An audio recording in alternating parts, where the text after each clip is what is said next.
I do want to recap kind of the last couple of days, Brian. I was talking with the cluster buster when I walked in, and he was like asking me, how is it out there? How does it look? And it looks like a construction site. It does. And construction workers don't know how to damn park. They do not. But beyond that, the only thing that was like very definitive, because, dude, I don't know that Bobby Wagner still has the speed in his 14th or 15th season to cover tight ends.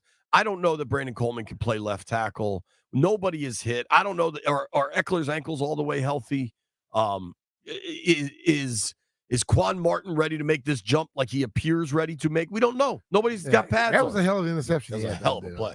But what I know is this time last year, it was too early to see the fracturing that eventually occurred. They had a terrible season, but there was not the same enthusiasm surrounding practice and hanging out. They concluded yesterday's events. They concluded minicamp yesterday with a family picnic. And I saw a ton of the guys, the players, the coaches, the staff. It wasn't just in the past. They have tried to in the past, especially in the Snyder era, there was a ton of delineation, right? Like, okay, players are over here. The players Dan is cool with can come over here.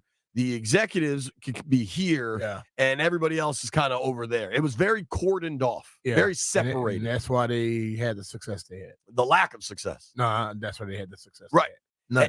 Right. And I think with these dudes, everybody was kind of just hanging out. And the fact that staffers got to have their family there, you know what kind of morale boost that is?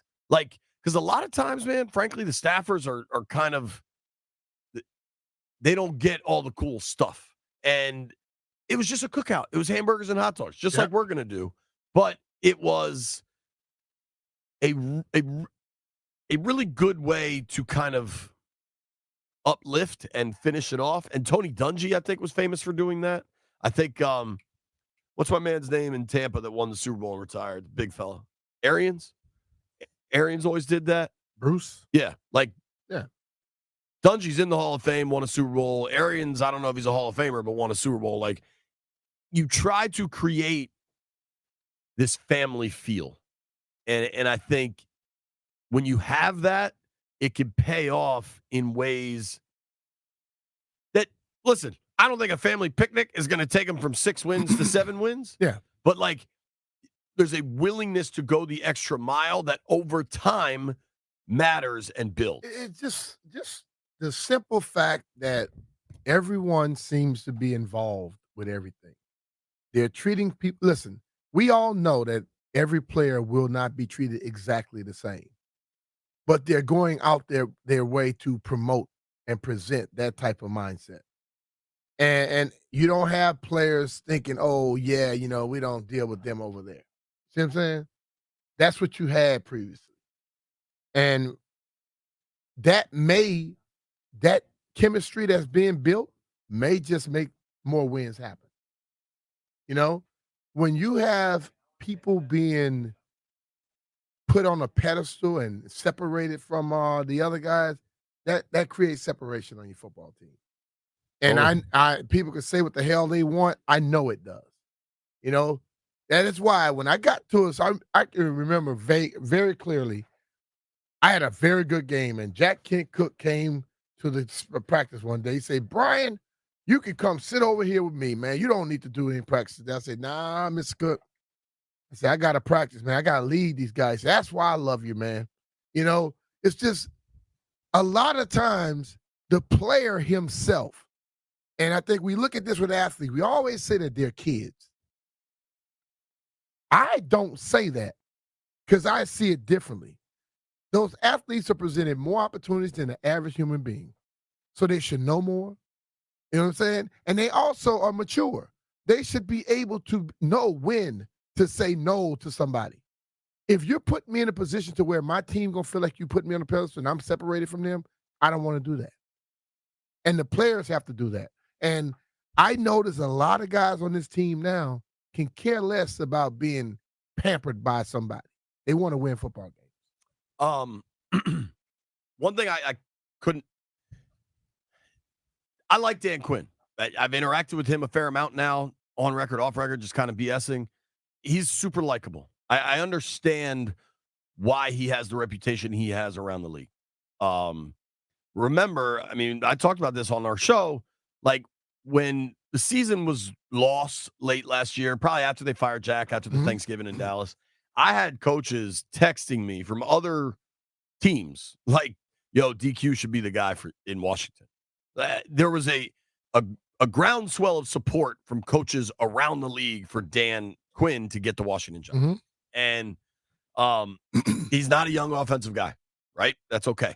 But yet he gets peppered. A lot of the questions that get asked about him are just about the offense. And I wanted to make a point to ask him about the defense yesterday, because I think that's where he's going to make a big impact, frankly. On the defense? Dan specifically. Yeah. And then I like Witt a lot too. He gave me 3 names specifically. Yeah, I heard that. When you get specific praise from the coach, Luvu? That's good news. So Chin? Jeremy Chin, Quan Martin, Frankie Luvu. And he was talking especially about their versatility and how they can do different things at different times on the field. And I think that's really encouraging, because the best pieces for DQ are guys he can move around a lot. Yeah. And I think... And he also mentioned something, and I'm glad he said it, because I was watching some stuff over there. We have receivers that can go into the backfield. I think it's happening with McCaffrey. I watched that. I watched that both days. Well, 2 days I was sitting there watching it. I watched them taking him. Lynn was working with him. And then smart dude, little man. Rodriguez? No, the little return guy. Kaz Allen? Kaz. Yeah. Kaz went over and started working with him. Bruh, if you could do something, show it. Well, dude. You don't hold talent hostage. It has seemed... It appears that Jamin Davis is with the DNs more than the linebackers.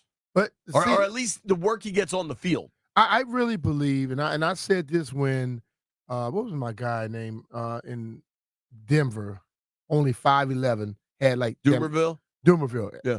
Elvis. Yeah. He had he had 20 sacks or 18 and a half, whatever it was.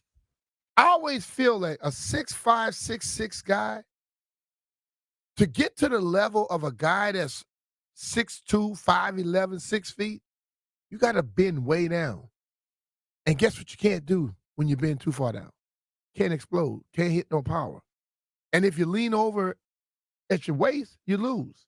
So if you have a guy who has enough strength to be and quickness to get around those guys and to mess with them and be an advantage, you let him pass rush.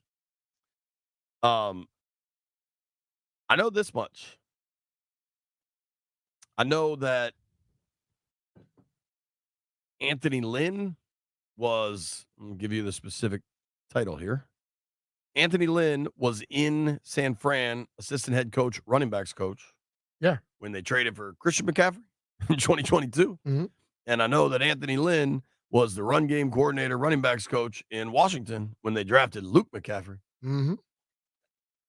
I don't know if it's going to work, but... Yeah, but I watched some things. You can see some of the things. What I was seeing, you can see where he needs some work at certain things.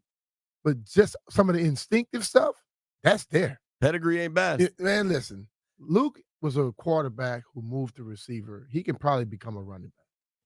He was probably a running quarterback. And like when the horse wins the Kentucky Derby, the kind of stud fees they get, the McCaffrey family should start charging.